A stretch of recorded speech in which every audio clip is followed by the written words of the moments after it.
आणि बाकीच्या तर आता गावावर नाही येतात आत्ताशी. त्यामुळं हे मधनंच असं रूल काढणं हे काय बरोबर नाही बघा.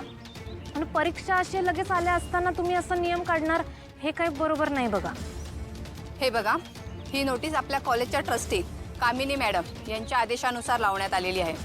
यात कोणताही बदल करण्याचा अधिकार आम्हाला नाही आहे. आणि ज्या विद्यार्थ्यांची अटेंडन्स 70% नसेल त्या विद्यार्थ्यांना परीक्षेला बसता येणार नाही आहे. अहो पण मॅडम, असं परीक्षा तोंडावर आलेले असताना असं कसं काय नियम काढताय तुम्ही? आणि ही आणि काय, ही जी पण तर कमीच असणार आहे अटेंडन्स, हिला बी तुम्ही तसं अडवणार आहे का? ऑफकोर्स मी ट्रस्टीची नात असले तरी माझ्यासाठी पण रूल सेमच आहे. सगळ्यांसाठी रूल्स हे सेमच असतात. मॅडम, मला बाकीच्यांचं काय माहीत नाही खरं. प्लीज असं नका करू हो तुम्ही. हे बघा, मला समजतंय, पण ह्या निर्णयामध्ये कोणताही बदल करता येणार नाही. तुम्ही अटेंडन्स लावायला पाहिजे होती, सॉरी, पण ज्यांची अटेंडन्स नाही त्यांना परीक्षेला बसता येणार नाही.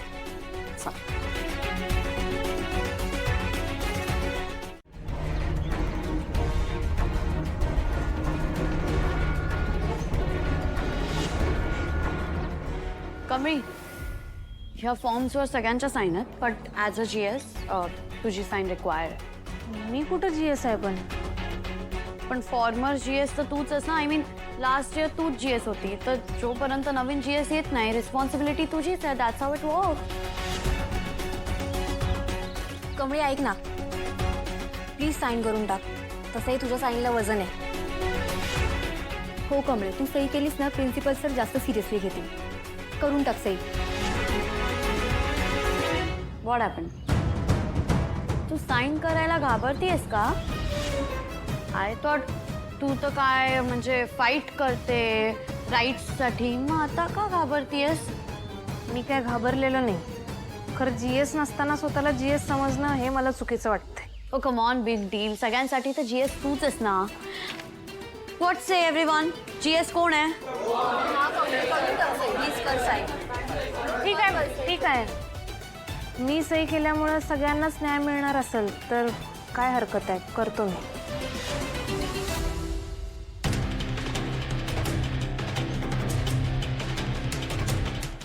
त्यामुळे तू आता बँकेत जाऊन हे सगळे दागिने त्या मोठ्या लॉकरमध्ये ठेवून ये. योग्य वेळी मी ते योग्य व्यक्तीच्या हातात देईन.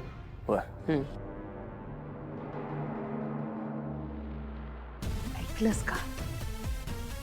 म्हातारीने मोठा लॉकर घेतलाय. आपल्याला माहित सुद्धा नाही. आणि हे एवढे दागिने काय म्हणते, योग्य वेळ आली की योग्य व्यक्तीला देणार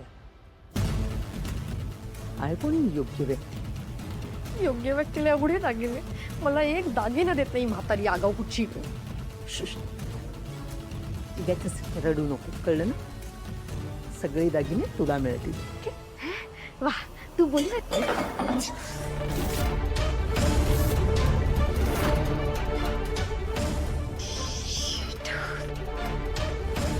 कोण आहे बाहेर? आई, मी बघतो.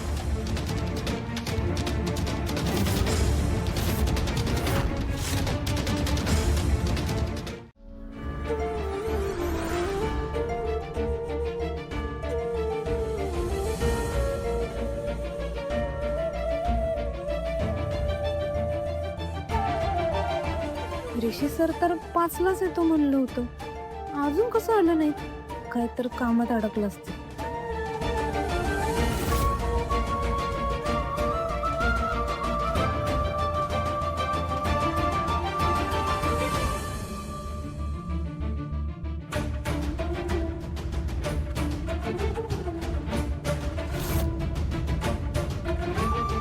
ऋषी सर मला इथे थांब म्हणलं ना, आलंच नाही. ते एवढं बेजबाबदार वक्तील असं स्वप्नातही वाटलं नव्हतं. Okay, thank you. साहेबा, मीटिंगचे मिनिट्स मला मेल कर. Yes madam. Rishi, I must say आजचं प्रेझेंटेशन खूप छान झालं. थँक्यू. बरं ऐक, तुम्हाला आता आणखीन एक कॉन्फरन्स अटेंड करायची आहे. मी बाबांना घेऊन हॉस्पिटलला जाते. तुझी गाडी घेऊन जाते, गेल्यावर ड्रायव्हरला परत पाठवेन. नाही, मी त्याला बाईकवरून सोडेन मॅडम, काही हरकत नाही. Okay, see you. चल साहेबा, पुढचा काय कॉल आहे तो अरेंज कर.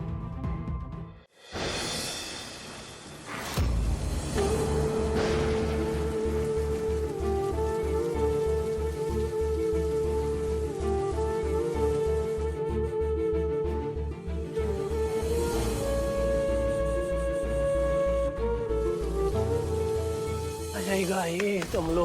हो रे, ऐक मला स्वतःचा मेंदू काम करत नाही, फार झाला आजचा दिवस. साहेब एक काम कर ना, आपल्या दोघांसाठी मस्त ब्लॅक कॉफी सांग ना.